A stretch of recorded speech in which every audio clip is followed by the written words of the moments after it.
मेरे चैनल में एक बार फिर से आपका स्वागत है दोस्तों। और आज हम बात करने वाले हैं 50 पैसे के 1964 से 1971 के बीच छापे गए सिक्के के बारे में।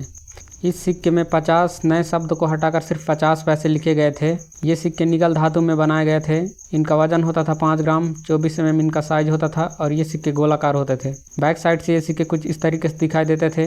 बीच में अशोक स्तंभ, लेफ्ट साइड हिंदी में भारत, राइट साइड इंग्लिश में इंडिया लिखा होता था। ये सिक्के सामने से कुछ इस तरीके से दिखाई देते थे। सेंटर में 50 अंक, उसके ऊपर देवनागरी में रुपए का आधा भाग, नंबर के नीचे 50 पैसे हिंदी में, उसके नीचे मिंटिंग ईयर और उसके नीचे मिंट मार्क होता था और उसके नीचे डिजाइन होता था।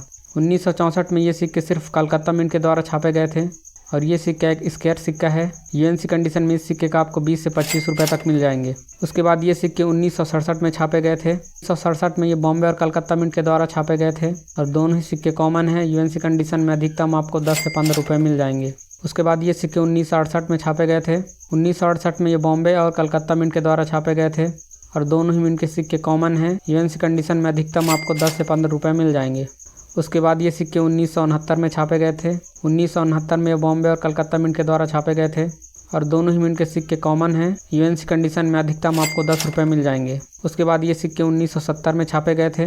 1970 में बॉम्बे और कलकत्ता मिंट के द्वारा छापे गए थे और दोनों ही मिंट के सिक्के कॉमन हैं। यूएनसी कंडीशन में अधिकतम इनका 5 रुपये से 10 रुपये तक आपको मिल जाएंगे। उसके बाद ये सिक्के 1971 में छापे गए थे। 1971 में सिर्फ कलकत्ता मिंट के द्वारा छापे गए थे और ये सिक्का भी एक कॉमन सिक्का है। यूएनसी कंडीशन में अधिकतम इसका आपको 15 रुपये तक मिल जाएंगे। तो ये थे 50 पैसे के 1964 से 1971 के बीच छापे गए सिक्के। अगर वीडियो आपको पसंद आए तो वीडियो को लाइक करो, चैनल पर नए हो तो चैनल को सब्सक्राइब करके भाई को सपोर्ट कर दो। धन्यवाद।